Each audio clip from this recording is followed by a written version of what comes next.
আজকে আলোচনাটা আপনার চোখে পানি এনে দেবে, আপনার শরীরের লোম দাঁড়িয়ে যাবে যদি আপনি ধৈর্য ধরে একটু দয়া করে শোনেন। ছবিতে যাকে দেখতেছেন এই সন্তানটির নাম হইতেছে সাদ বিন আজিজুর রহমান। মাশাল্লাহ, ফুটফুটে সুন্দর চেহারা। তার বয়স হয়েছিল ১৯ বৎসর। বড়লোক ঘরের সন্তান, বাবা আলিম মাদ্রাসার একজন শিক্ষক এবং মসজিদের খতিব। অত্যন্ত সুন্দর এবং সুশ্রীল, অভাব অনটন মুক্ত একটি পরিবারের সন্তান সাদ বিন আজিজুর রহমান।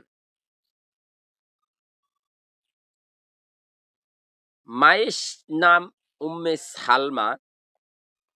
গত 11ই নভেম্বর তার একটি পোস্টে সে জানিয়ে দেয়, আমাদের বাসায় ডাকাতি হয়েছে, বিভিন্ন জিনিসপাতি ডাকাতেরা নিয়ে গেছে। ডাকাতের সম্মুখে বাধা দিতে গিয়া আমার আম্মু খুন হয়েছে। এমন একটি পোস্ট সে নিজে ফেসবুক প্রোফাইলে করে থাকে এই সাদ। এবং আবার দুপুর গড়তে গড়তেই আরেকটি পোস্ট দেয় যে আমার আম্মুর জানাজা বগুড়া জেলার অন্তর্গত পাঁচপীর বাজার থেকে পশ্চিমে আরোবাড়ি গ্রামে আজ সোমবার বিকাল ৩টায় অনুষ্ঠিত হবে।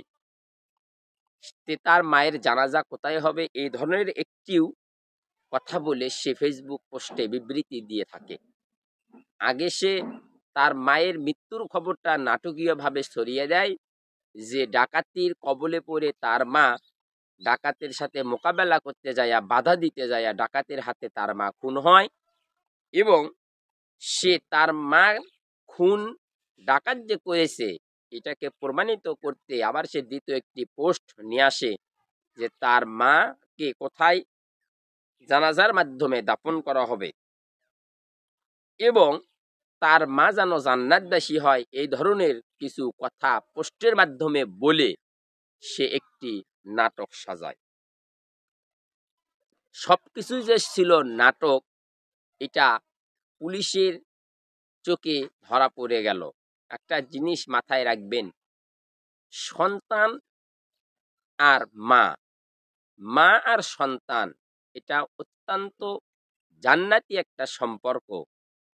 সন্তান হয়ে মাকে খুন করেছে এমন একটি ঘটনা বর্ণনা করতে যায় আমার শরীরের লোম দাঁড়িয়ে যাইতেছে যে এটা কেমন কথা, আমরা কোন যুগে বসবাস করতেছি। সন্তান মাকে কিভাবে হত্যা করতে পারে? আপনারা যদি ঘটনাটি শোনেন আপনাদের চোখে পানি ধরে রাখতে পারবেন না। রিলেশন এমন একটি জঘন্য, এমন একটি অবৈধ পরকীয়া সম্পর্ক যার জের ধরেই আজকে উম্মে সালমাকে খুন হতে হলো। নিজের নারীসিরা ধন কলিজার টুকরা যেই সন্তানকে এই মা কতই না কষ্ট করে লালন পালন করেছে, সন্তানের জন্য মা কতই না কষ্ট স্বীকার করেছে। এই সন্তান যখন এইরকম শীতের ভিতরেও ছোটবেলায় প্রস্রাব করে দিয়েছে, আসলেই মা কখনোই সন্তানকে ভিজা কাপড়ে রাখে নাই। এই মা কতটা কষ্ট স্বীকার করে এই সন্তানকে পৃথিবীর জমিনে নিয়ে এসেছে। আসলেই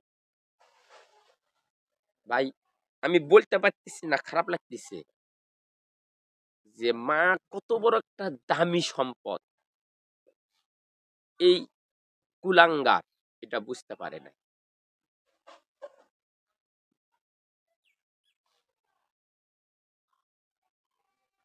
এই রিলেশনের যেই সম্পর্ক ছিল বা যেই সম্পর্কে যে ধরেই তাদের এই সংসারের অশান্তি, সেটা হলো একটা মেয়ে, একটা মেয়ের সাথে এই সাদের সম্পর্ক এবং প্রতিনিয়ত সাদ তার বাড়ি থেকে 500 থেকে 1000 টাকা গোপনে নিয়ে যাইত। প্রতিদিন একই কাজ করত। মা এই জিনিসটা পছন্দ করত না। এমনকি সাদকে বিভিন্ন অবস্থায় বাধা দিছে, সাদকে বোঝানোর জন্য চেষ্টা করছে যে তুমি যার সাথে সম্পর্ক করতেছো হয় তোমার বাবা এটা মেনে নিতে পারবে না, না হয় তুমি যেই কাজটা করতেছো এখানে সমস্যার সম্মুখীন হবা। অনেক বুঝনের পরেও মার সাথে সাদের একটি দ্বন্দ্ব লেগে যায়। প্রায় 3 থেকে 4 দিন সাদ আর সাদ মা কথা বলে না। তাদের ভেতরে ঝগড়া, মনোমালিন্য চলতে থাকে এবং সাদ এটাকে নিয়ে রাগারাগি করে অনেক সময় বাড়ির থেকে না খেয়ে বের হয়ে চলে গেছে। 10ই নভেম্বর 10ই নভেম্বর সাদ না খেয়ে এই জেদ ধরে মাদ্রাসায় চলে যায়। টাকা দেয় না বলে ঝগড়া করে মার সাথে। মা ওই দিন সাদকে একটা টাকাও দেয় নাই। ঝগড়া করে যখন চলে যায়, মা ভেবেছিল আমার কলিজার টুকরা সন্তান দুপুরে হয়তো খেতে বাড়িতে ফিরে আসবে। এই ভেবে মা, দেখবেন অনেক মা কিন্তু সন্তানের জন্য রাগ করার পরেও খাবার, অর্থাৎ খাবারটা কোনোভাবেই এই সন্তানকে না খেয়ে মা খাইতে পারে না। ঠিক একই কাজ হয়েছিল।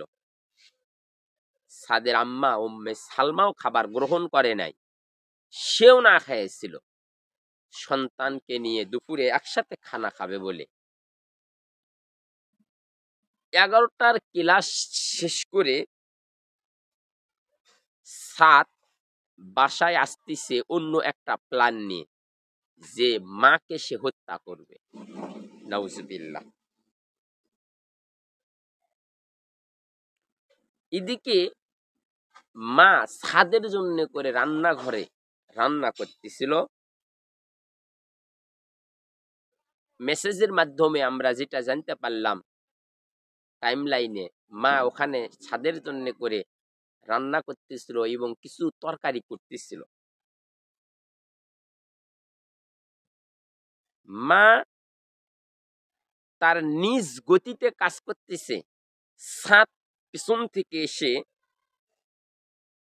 তার মার মুখটা চেপে ধরে। আসলে অনেক নিউজ পড়েছি তো, এই নিউজটা পড়তে পারতেছি না, কারণ আমিও তো একজন মা হারা। আর মা যে কত বড় মূল্যবান সম্পদ, এটা যদি সন্তান বুঝতে পারতো তাহলে এ কাজ করতো না ভাই। আজকে সাদ অবৈধ সম্পর্কের জন্য মার মুখ, নাক, পিছন থেকে হাত দিয়ে চেপে ধরে। কতটা নির্মম হলে, কতটা জানোয়ার হলে এই ধরনের কাজ করতে পারে। নাক মুখ হাত দিয়ে চিপি দিয়ে ধরে সে তার মাকে রুমে নিয়ে যায়। সেখানে শ্বাস রুদ্ধ করে মাকে হত্যা করে। হত্যা করার পরেও এই নরপিশাচ একটুর জন্য ক্ষান্ত হয় নাই। সঙ্গে সঙ্গেই মাকে হাত পা ভেঙ্গে ডিপ ফ্রিজের ভিতরে রেখে দেয়। নাউজুবিল্লাহ। কতটা নির্মম ইতিহাস সৃষ্টি হয়ে গেল বাংলার জমিনে। কতটা নির্মমতা এবং নির্দয়া হলে ফেরাউনের যেই ইতিহাসকেও হার মানায় এই সাদ। সে এমন এমন পোস্ট দিয়েছে, আবার স্ক্রিনেই তো দেখতেছেন যে তা কোথায় কিসের সাথে তার সম্পর্ক।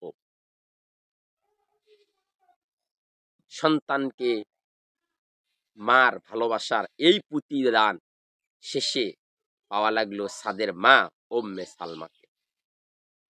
সাদ তার মাকে হত্যা করে নাটক সাজাইল, ঘরে সম্পূর্ণ জিনিসপাতিগুলো সে নিজে ভেঙ্গে ডাকাতের নাম চালিয়ে দিল।